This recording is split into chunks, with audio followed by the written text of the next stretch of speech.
Hey guys, happy Saturday. Wanted to share a couple thoughts on teenage athletes, social media, technology, video games, etc. And there's a narrative I've heard that forever, and since I've ever been in sports, is that that technology is is ruining sports.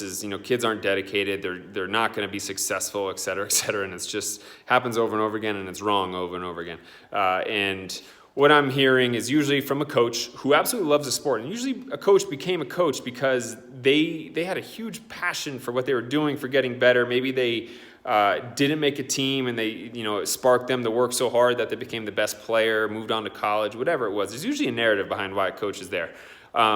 And then they have that expectation for their athletes, and it's not always going to be the case. Not every athlete's going to be diehard for the sport, is going to work 4 hours a day in the off season to make sure they get their skills better for the upcoming season. Sometimes the kid just plays a sport with their buddies, they enjoy it, and then when the season's done, they go do another sport or another thing, or play Fortnite, whatever it is. So this narrative that the coach is always right is silly to me. And adults acknowledging when they could be lacking in knowledge in an area or not fully understanding it is huge. And so when I hear now that athletes don't get it, social media is a waste of time. They're never they're never communicating with people. They're always playing video games, blah, blah, blah, blah, blah. They are not seeing the bigger picture. First of all, those things aren't going away. They're not. They're going to catch kids' attention. Video games are fun. Social media is the new way to connect. It's not going anywhere. So the more you fight it, the more disconnect it brings between you and your athletes. And if there's disconnect, at one point, they're not going to start playing for you anymore if you just keep harping on how poor their decisions are. So instead, I say view it as an opportunity. Social media, video games, technology is probably going to be where a lot of jobs are in the future. Maybe they're in marketing. Maybe they're a social media manager for a brand. Who knows?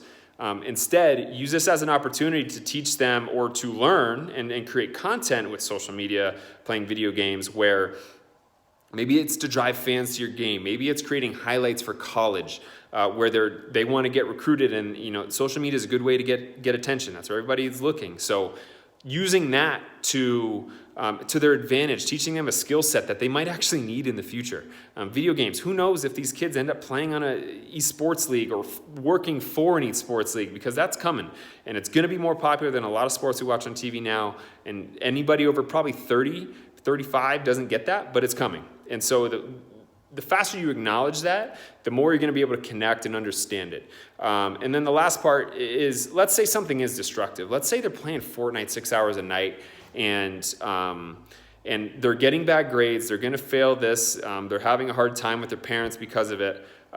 You need to have a conversation whether, one, that's what they want to, if that's what they want to do, they can do that, and that's a conversation with their parents. As a coach, you can then make a decision if you want to keep them on their team, if they're not willing to get their schoolwork done, if they don't have a certain grade point average, whatever it is. But if it's a destructive behavior where you really see like an addiction level, that's different, right? If they're playing Fortnite in their free time with their buddies, that's a way for them to connect. And it might not be something you would choose, but that's not your choice. And so the more you fight it, the more disconnect there is. So what I'm preaching is to understand it more as an adult, especially as an older coach. Maybe you need to create content on social media for your players, help them drive it for college recruiting or for getting fans to their games or whatever it is, something they'll enjoy, right? Teaching them how to not be a moron on it, how to avoid situations where it can actually be a public issue where maybe they take video of them at a party and there's beers in there and then they get suspended for that. That's actually a law. So education, and then also communication of how to use that to their advantage. Stop fighting it, be a part of it, stop the narrative that technology is ruining kids, because it's not. It's going to be here. They're probably going to get a job doing it somewhat in their life. Go from there. Hope you guys have a good weekend. Cheers from Denver.